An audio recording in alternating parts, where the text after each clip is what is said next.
Hi, this is Bob German, and this is a retake of my session from Ignite 2017 in Orlando, Florida, called Building Compliant Team Sites.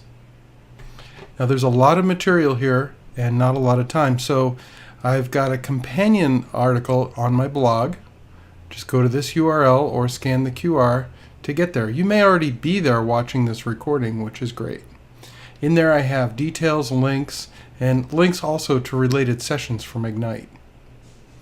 Now, a key concept is that you can't have compliance without usability.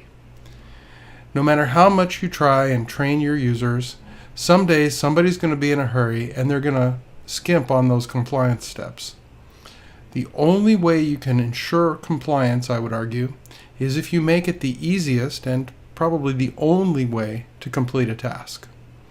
The goal here is to set up team sites for sharing information in SharePoint where the compliance is easier than any other alternative, and in fact, it's just plain easy for end users. There are 4 steps. First, set up your policies. These are generally tenant-level policies that you would set up in Office 365 administration. Second, classify your sites. I'll show the new site classification feature and show you how to go beyond it with a little customization using the SharePoint framework. Provision your sites consistently. Now, we learned at Ignite that there's a cool new design feature coming, but it's not out yet, and even when it does come out, you'll extend it using Patterns and Practices PowerShell. So let's see how to provision sites consistently now using PNP PowerShell. Finally, classify your documents. The idea here is at the end you'll have everything classified in a place that you know where it is and exactly how to handle each type of data in your enterprise, each type of content and document. So let's start. Set up policies. Now, I could do an entire session just on this. In fact, probably days of content on this. So please check the article for some of the related sessions because there's so much material. Here I'm just going to focus on a simple subset, and let's start in the Security and Compliance Center, shall we? There's a lot of things you can do here, but what I want to do is start with labels. So these are ways of labeling your documents and other items such as emails in Exchange. And you can see here that I've set up several labels already: general business, financial, technical, etc. Let me show you what it's like to create a label. So I can just give it a name and a description if I want, and then I can set up a retention schedule. So you can see here that I can decide how long I want to retain the content. Let's make it 8 years. And then what do I want to do when that content expires? Well, in this case, I'll trigger a disposition review, which means that some lucky person, might as well be me, is actually going to have to go ahead and review that content to see what's going to happen with it. Now that's pretty simple. I'm not actually going to create the label. I just wanted to show you how to go about it, and then let's go into the label policies where we actually apply these labels. So here I am looking at an existing label policy, and this is for all of the labels that I showed on the previous screen. Here I'm allowing these to be applied in Exchange email, OneDrive accounts, SharePoint sites, and Office 365 groups. And here I can actually select which labels go where. I could also decide to make a policy where I auto-apply a label. For example, maybe I want to apply the financial label whenever I find certain types of sensitive information. Specifically, let's go for U.S. financial data, which would include credit card numbers, ABA numbers, and U.S. bank account numbers. Now the system will actually look for this in the background and will apply this label anytime it finds that type of content in SharePoint or in the other places that I mentioned. Okay, and here you can see that I can decide what locations to apply it to. And then again, I'm going to cancel out. I don't really want to create this label, label policy, but you get the idea.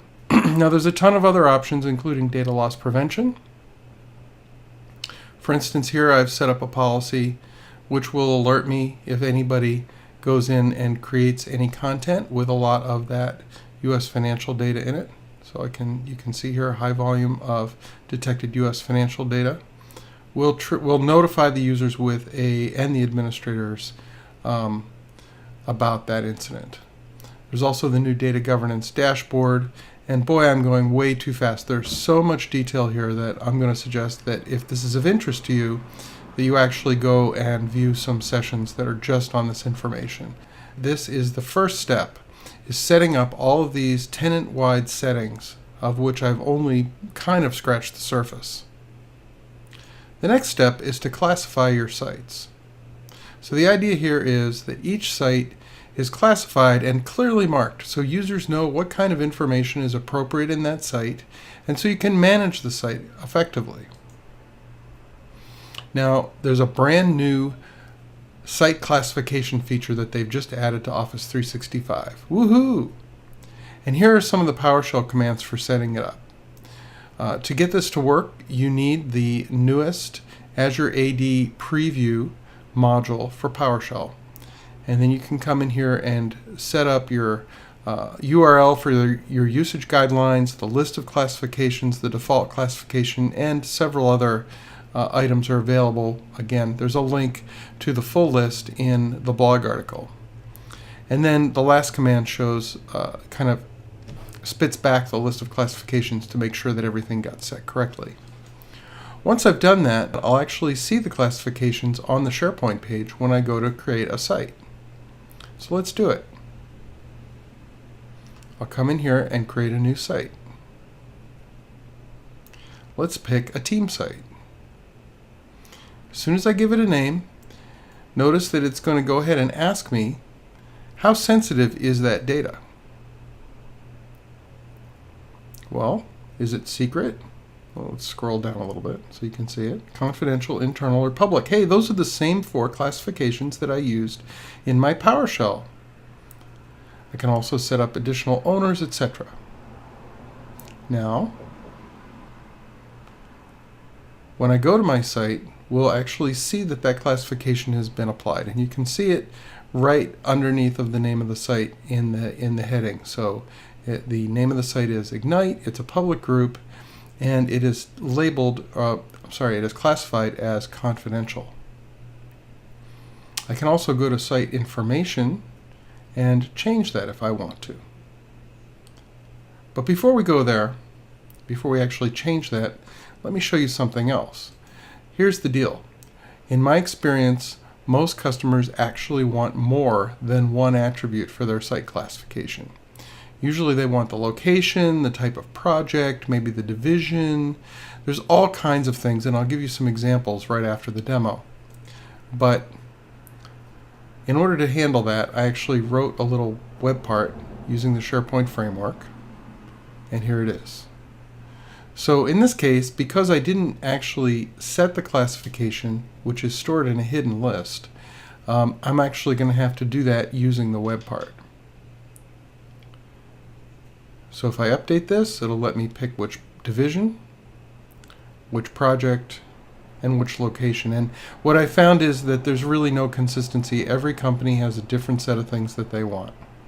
So, but you can see here that I'm actually able to view all of that, and it's really, really easy for anybody coming to the site to see what's going on. Not only that, but it'll pick up any changes that I might make. It's kind of interesting. Notice that at the top it still says confidential. That will catch up after a while. It gets cached. But we have actually gone ahead and categorized this site as secret. Now here's some more examples of how this has been used in other projects. A lot of times businesses have unique site templates for different types of sites, and they want to classify them differently. Often it depends on the type of business. For instance, in investment banking, there might be a site per fund or a site per portfolio. I actually wrote a counterparty dashboard for an insurance company once that showed all of the counterparty information, including relationships with other parties, and gave a place to put contracts and other documents. A manufacturing company might have a product per site or a site per product. A property management site might have a site for each property that they manage, etc. So this is a pretty common thing, and it's often useful to classify this according to the type of business information or the exact business entity in mind. Writing a web part that reaches into a line of business system to pull the current information about that entity is a great idea for extending the site classification and providing a heads-up view to users what documents and what information they're looking at when they go into the site. Which leads us well into provisioning sites consistently. So let's pretend that we're a property management company and we're going to have a site for each property, and we also might have a site for each project that we undertake. I'm going to want to provision those so that each property site is the same as all the other property sites, and each project site is the same as all the other project sites. That way everyone will know what belongs where, and they'll be able to find their way around when they go to a new property or to a new project. But wait, we're not really talking about sites. Yes, I'm sorry, but I've been lying to you all this time. What we really want to do is provision Office 365 groups, not just sites. Now, if you absolutely love, for instance, the discussion lists in SharePoint, or the calendars in SharePoint, or perhaps you think that a SharePoint wiki page is the best way to store notes in a team, well then this might disappoint you, because Office 365 groups allow you to use the best of breed service for each type of information. For example, Exchange is great at calendars and messages, so every group gets a calendar and a message board, a shared mailbox for that group. These are required for modern sites because the web parts that you put on the page actually go to those best of breed services. So you can put a calendar from Exchange rather than one of those clunky SharePoint calendars on your page. So we need to all kind of get used to this, that really this is where the world is going, and that we really want to provision Office 365 groups rather than just team sites. Now here's a schematic of how this might work in the real world, and I've built a number of variations of this for different clients. The user requests a site, and I'm just going to say site instead of Office 365 group. The user requests a site using some kind of a request list, and some kind of a workflow wakes up and does something about it. Usually there's an approval.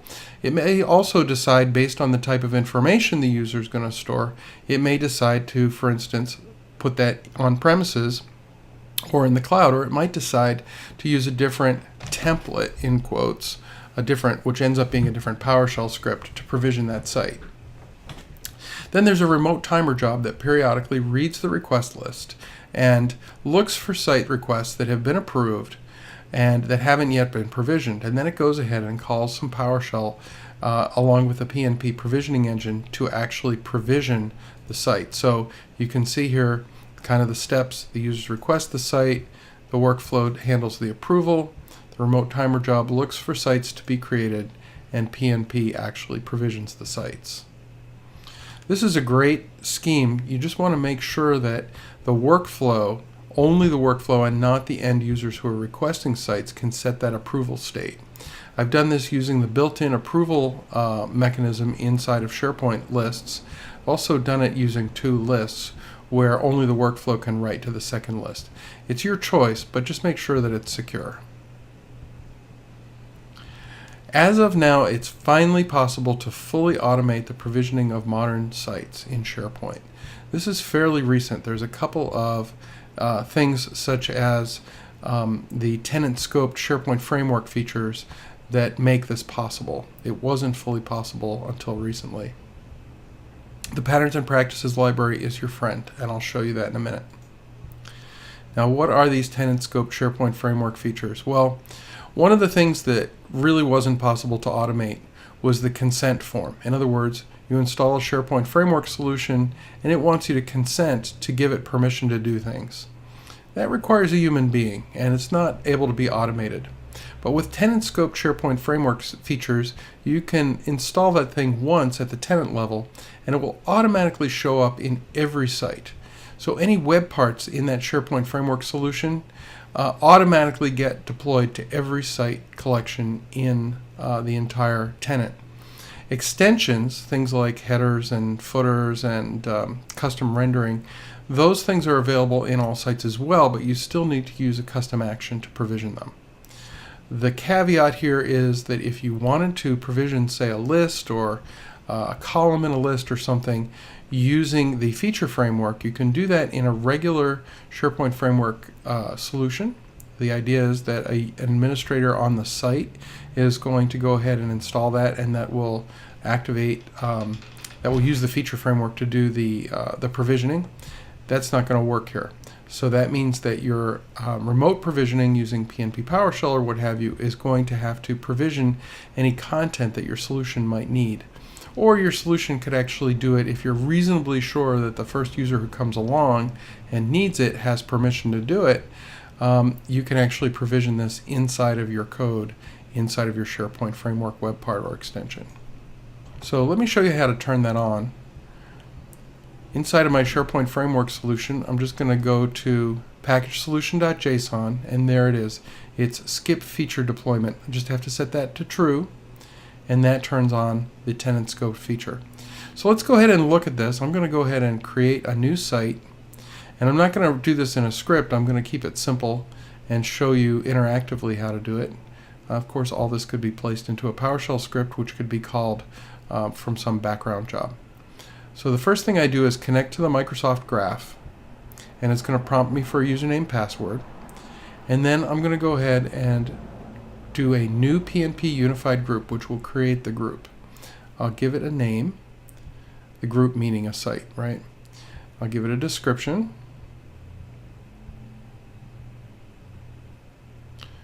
And this nickname is what's actually going to show up in the mailbox as well as in the site URL. And I can specify some members here if I want to. And let's go ahead and make this one private. So that'll run for a second. And it's actually faster than it used to be. And bang, there it is. So now I have my site and I can go to it. Let's go there. So that was Ignite 3, I think is what I called that, or iTest 3.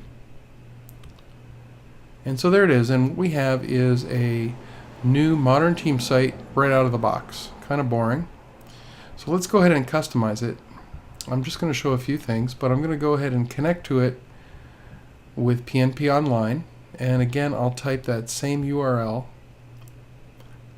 iTest 3, there it is. And I have to log in again because it's a very different kind of login for the PNP Online is using the client-side object model instead of the Graph API.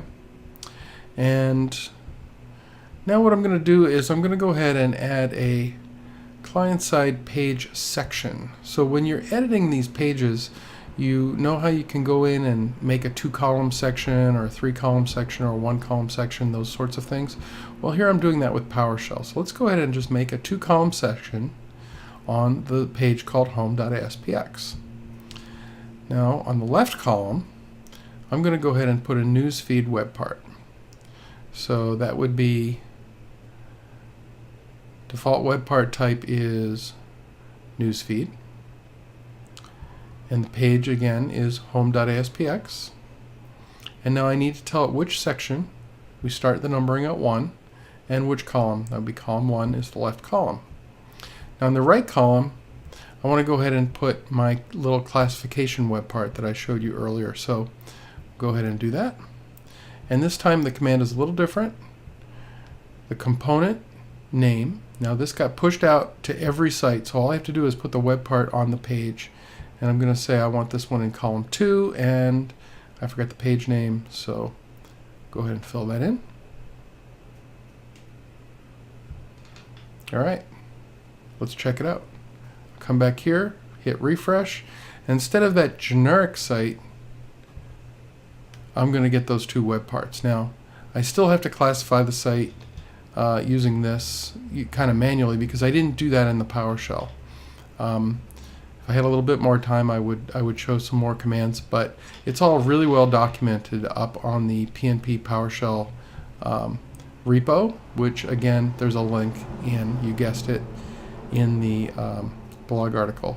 So I'm just going to do it manually. I'll go ahead and classify this. And